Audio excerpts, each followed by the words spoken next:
akan memulai perjalanan Merapah Transjawa 2022. Nah, rutenya itu adalah Jakarta Probolinggo.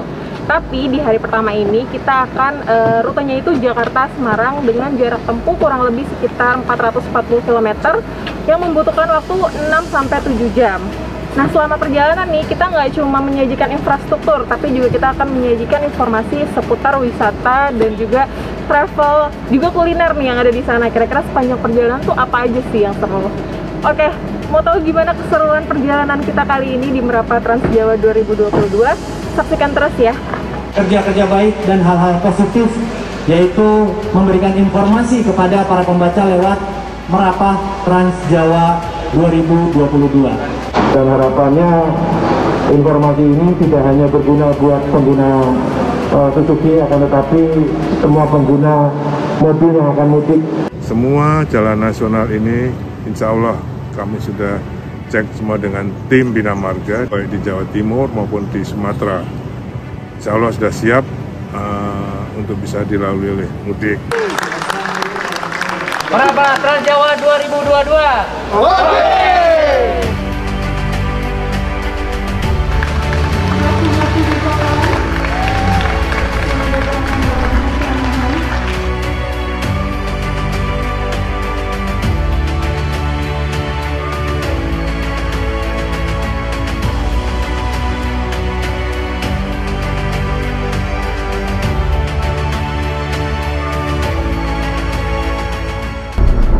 Oke Mbak, kita tadi udah mulai perjalanan nih ya, dan ternyata lancar ya. Oh, masih lancar ini karena baru H-9 kemarin. Iya, karena kan diperkirakan tuh arus mudiknya tuh tanggal 28, 29, 30 ya. Iya. Nah, untuk fasilitasnya sendiri, untuk infrastruktur jalannya udah lumayan bagus ya Mbak? Lumayan bagus karena mereka sudah memperbaiki ya. Para pengelola tol ini sudah memperbaiki beberapa titik-titik yang berlubang. Nah, kemudian tadi juga kita lihat beberapa titik ATW itu udah ada speed kamera. Jadi buat pemudik sebaiknya berhati-hati ya kalau nggak mau kena tilang. Lumayan 500.000 tuh Mbak dendanya. Kecepatannya itu maksimal 100 km sekarang Mbak di tol.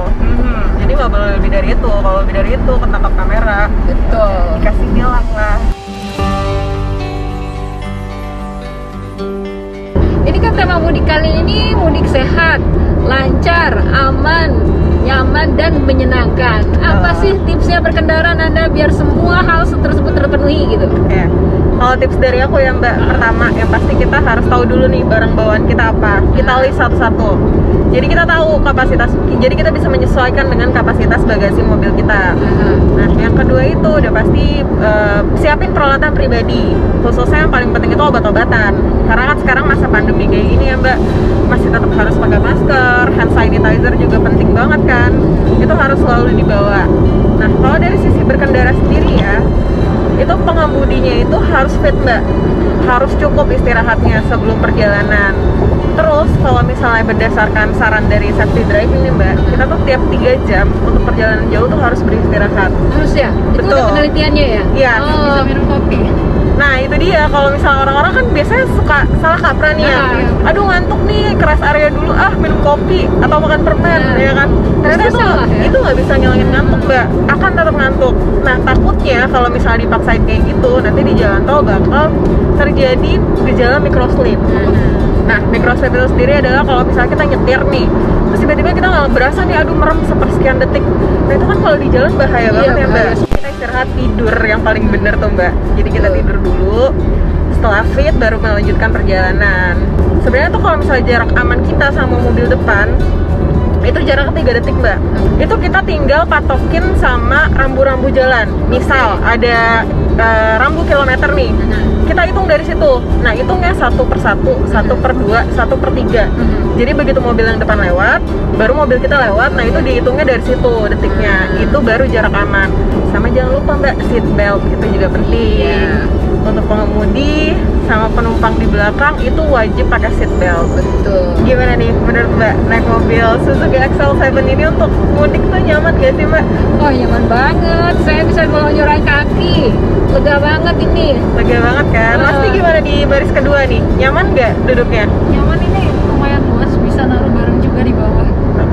sih, emang lumayan lapang sih Mbak kabin mobil ini tuh, karena kan memang mobil SUV ya. Dan satu lagi nih Mbak, dia ada kelebihannya. Apa itu? Mbak Hilda bisa tebak nggak nih, ada yang beda nih dari mobil ini dibanding Oh mobil iya, yang lain? ini kamera. Yes, Dari betul. tadi, ini sebagai focal point dari mobil ini. Yes, ini tuh namanya Smart E-Mirror Mbak. Jadi kalau di XL7 kita tuh biasa kalau di jalan nih ya, pasti kan sekarang banyak kejadian, entah kecelakaan lah, entah apalah, itu kan makanya setiap pengemudi tuh biasanya punya dashcam di mobilnya. Nah kalau di XL7 ini tuh nggak perlu dashcam, karena dia spionnya ini udah bisa mencakup dashcam, namanya tuh Smart E-Mirror. Dia bisa ngelihat, kameranya itu bisa ngerekam yang arah depan, bisa ngerekam juga ke arah belakang. Jadi kalau ada kecelakaan ini juga bisa sebagai bukti. Oh sama si ini dashcam kali ya, bisa juga untuk membantu kita kalau ada tindak kriminal gitu ya. Betul. Karena kan sekarang juga kalau kecelakaan gitu biasanya kita salah-salahan gitu kan sama pengemudi lain. Karena catatan Kemenhub ada ratusan ribu kecelakaan di jalan tol gitu ya. Dan itu disebabkan lebih banyak oleh human error. Betul. Entah lupa pakai seat belt, entah kecepatan melebihi standar, lebih Ngantuk dari juga. 120, ngantuk juga gitu kan. Nah untuk kabinnya juga cukup lapang ya, dan AC-nya juga udah double blower loh Mbak. Jadi Iya. untuk nyaman, jadi nyaman juga nih bagi yang di baris kedua sama baris ketiga, kayak gitu. Terus untuk bagasinya juga, kalau misalnya kita pergi sama keluarga kan biasanya bawaannya banyak ya Mbak. Iya, banyak banget Banyak banget kan. Nggak perlu worry juga sih Mbak, karena kan mobil ini udah ada roof rail-nya ya. Jadi kalau emang kapasitasnya kurang, kita bisa pasang roof box, bisa taruh di atas.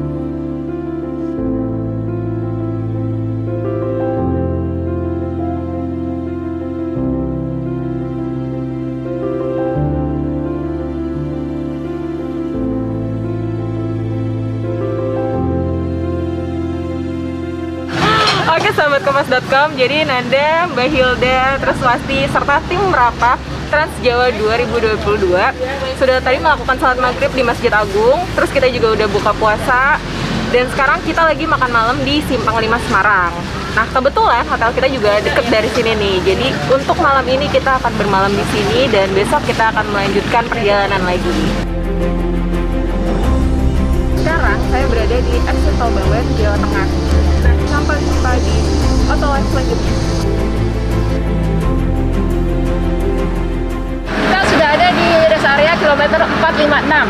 Di sini tidak hanya ada tenan-tenan food and beverage, melainkan juga UMKM yang dikurasi oleh pihak Astra menjadi produk yang berkualitas, layak pilih, dan affordable.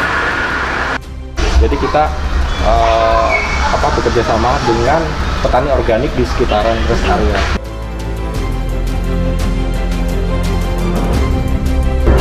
Rest area yang bagus banget tuh ya. Bagus banget, udah kayak mall ya. Iya. Segala macam lengkap, mau apapun ada di situ. Oh kecuali ini, kalau mau isi bensin jangan di situ. Betul. Oh iya, tadi juga aku sempat nanya kan sama pengelolanya.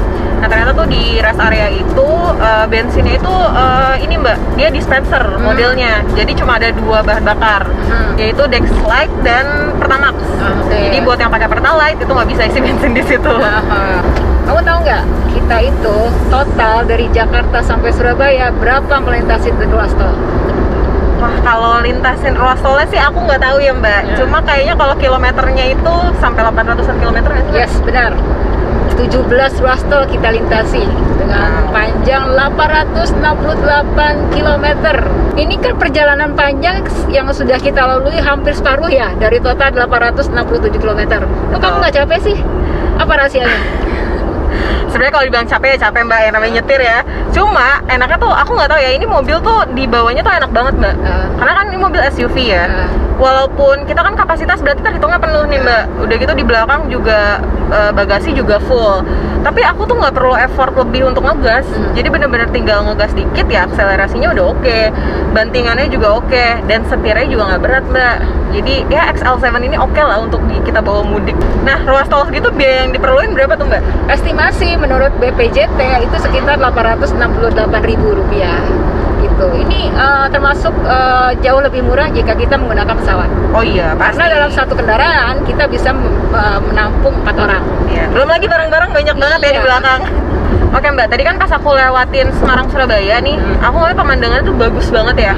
Cuma pas aku lewatin kontur jalannya tuh masih beton ya Mbak, tapi ada yang beberapa aspal. Itu tuh kenapa nggak dibikin aspal semua ya? Atau dibikin Itu kenapa bisa campur gitu? Itu adalah alasannya. Untuk lahan yang tidak stabil, dia harus mengalami perkuatan. Nah, pakai aspal itu. Jadi untuk biar dirapatkan. Oke.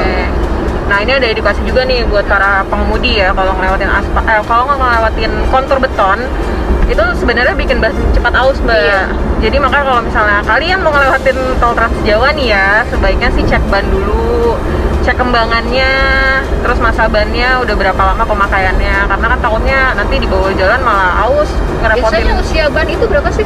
Usia ban, sebenarnya tuh ban itu nggak ada usianya, Mbak. Jadi sempat ada yang bilang kan usia ban tuh 5 tahun dulu, Iya, segala macam. betul. Nah, itu rumor berarti ya? Bukan rumor. Jadi tuh kita usia ban itu tergantung dari pemakaian kita gimana, cara mengemudi kita gimana, kontur jalan yang kita lewatin. Jadi nggak ada waktu baku sih kapan ban itu habis masa pakainya, begitu. Nah, terus aku mau kasih tahu nih untuk konsumsi bahan bakar. Ini estimasi ya, Mbak ya.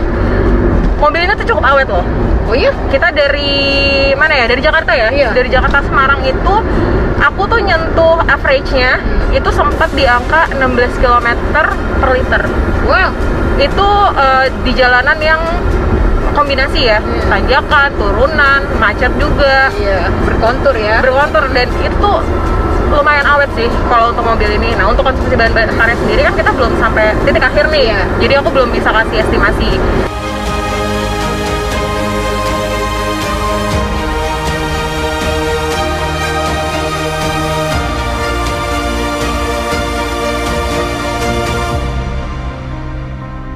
Kami sudah tiba, tepatnya di depan Masjid Muhammad Cengho, Surabaya.